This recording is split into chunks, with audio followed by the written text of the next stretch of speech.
now present George Edwards in Frankenstein.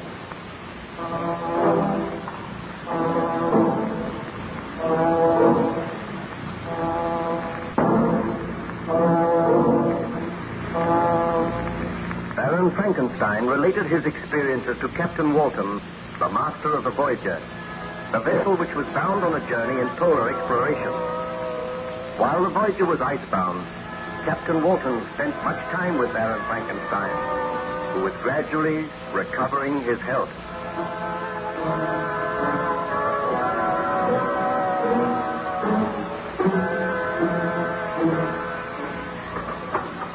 Oh, Baron Frankenstein, I thought perhaps you might care to look at my journal.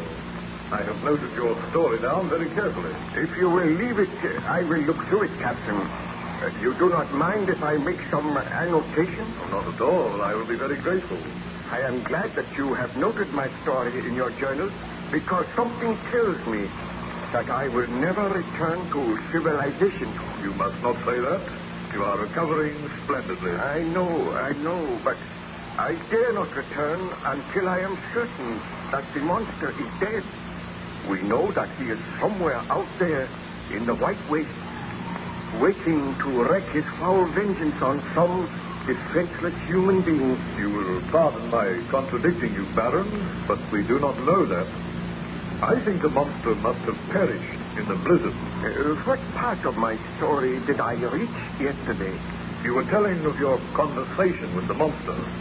You met him after he had murdered the peasant, and he threatened to kill your wife unless you created a mate for him. Yes.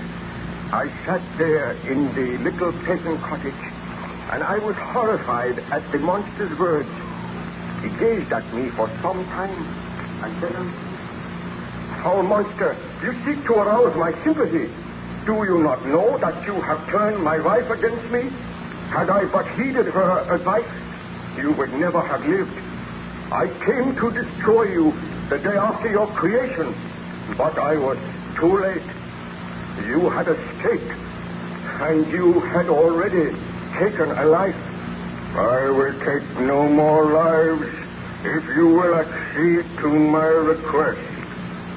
When I left your home, I wandered through the woods, and there I saw the child whom you called William.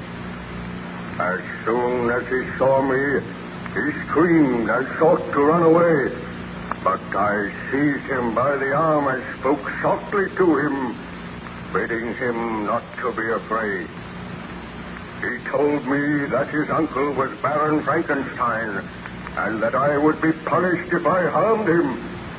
At the mention of your name, I trembled with rage, and in a fit of black rage and despair, I killed the child. Just as I shall kill all of your family unless you create for me a mate. I cannot bring myself to do such a thing. You are hideous and horrible. Were I to create another like you, I might unleash another horror on the world. My companion must be as deformed and horrible as myself. One from whom everyone will shrink, and who will turn to me for comfort. But I cannot do it. You must do it, or I will work against you so that you shall curse the very day that you were born, so that you will curse those whose hands created me. I do curse them now. I seek to reason with you. You are my creator. Let me feel gratitude towards you. Let me see that I excite the sympathy of some existing being. Do not, I beg of you, deny me my reward.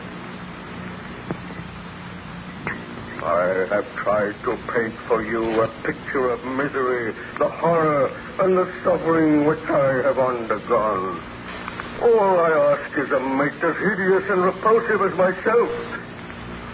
Do I see compassion in your eyes? And if I consent, what then? If you consent, neither you nor any other human being shall ever see us again.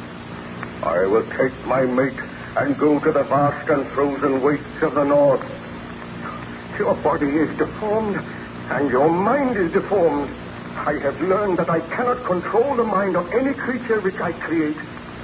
If I create a mate for you, she will also have the desire to kill, to inflict misery on others. Oh, I dare not do it. If you refuse, I swear that all you know and love shall die as others have died.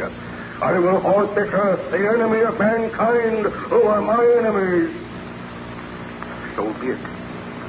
I must consent to your demand on your solemn oath that you will take your mate into exile so that none will ever see you again. Do you swear to that?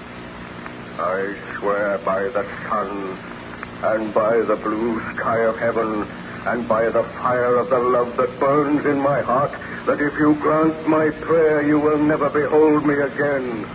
Depart to your home and commence your labors. I shall watch your progress with anxiety. And mark this well. When you are ready, when your labors are complete, I shall appear. And if you fail me, you know the penalty. Farewell, Frankenstein. I trust that soon we shall meet again, and that the meeting shall bring happiness. But, Baron Frankenstein, surely you did not accede to the monster's request? Well, after he had left the little cottage, I sat and I thought for a long time. I realized that he was a vile and horrible creature, and that he had demanded that I should create just such another creature. And my heart was heavy.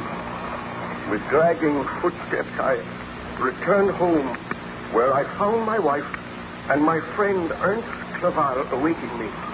As soon as I entered, Elizabeth greeted me. Oh, Victor, I am so glad you have returned. I drove you away with harsh words last night, but I regretted my words.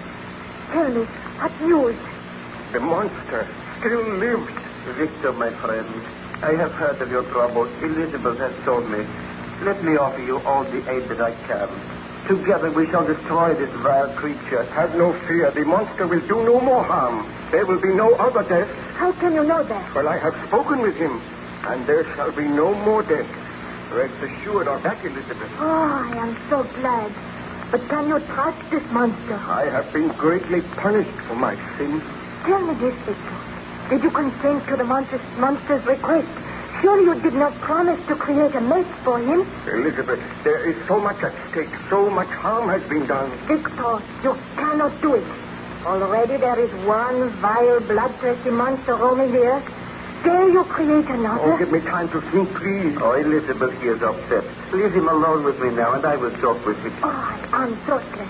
Poor Victor has been out all night. He needs refreshment.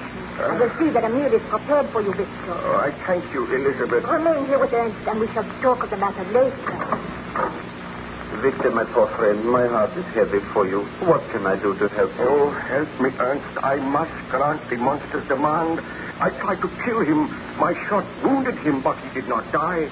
And before I could fire again, he took the gun from me. Did you promise to create a mate for him? I did, but my work shall not be done here. I will travel to some lonely island, and there I will have to study again for many months. And there I will create a mate for the monster, which I created. You must not do it, Victor. I must do it. Oh, having created one such hideous monstrosity is a sin for which you have paid heavily. Do not create another. If I do not, your life is in danger. Elizabeth's life is in danger. I must do as the monster says. So be it. I shall accompany you, and I will help you with your work. Oh, you are kind, my friend. A friend of mine has a cottage on a little island in the Orkneys. I know that he will lend us this cottage, and you will be able to conduct your work there. But I am against it, Victor. I do not think you should do it. I must do it. I feel sure that if I grant his request, there will be no further trouble. But how can you be sure? You cannot control the minds of the creatures which you create. Oh, We shall tell Elizabeth you are taking me away from my health, that I am going for a sea trip for several months. Then I will be able to return here to find happiness when my work is done. It seems the only way. The servants are preparing a meal for you, Victor. Oh, thank you, Elizabeth. I have just been talking matters over with Ernst, and he thinks that I should go away with him for a sea trip. My health has been undermined by all this dreadful worry. You are going away without me. No, but you will be safe here. I know that the monster will not harm you. I feel that I must go away without you this time, Elizabeth. Where are you going? We have not decided yet. But will you not trust him to my care, Elizabeth? I will, Ernst. But I want to ask you one question, Victor. Do you intend to grant the monster's demand? My dear, I am going away from here so that I will not grant the monster's demand. My laboratory and all my instruments are here. I am leaving them. I am striving to forget about the monster. You need have no fear. I know that the monster will do no further harm. What did you say to him? Well, I do not like to think of it. But I spoke with him, and he swears that he will not commit another murder. Is he not to be punished for the murder he has already committed? Oh, there is nothing we can do at present, my dear. If the burgomaster's men find the monster, they will kill him. Believe me, Elizabeth, Victor is acting for the best. Be content to leave him in my charge. I must be content. You have nothing to fear, Elizabeth. Now wait here until I return. I will recover my health. I will forget the miseries of the past. When I come back here, I swear that you and I shall never be parted again, and nothing shall ever happen to Ma. Did you eventually go to that island in the Orkneys, Baron Frankenstein? I went to the island in the Orkneys. I will tell you of my experiences if you come to me again a little later, Captain Walton.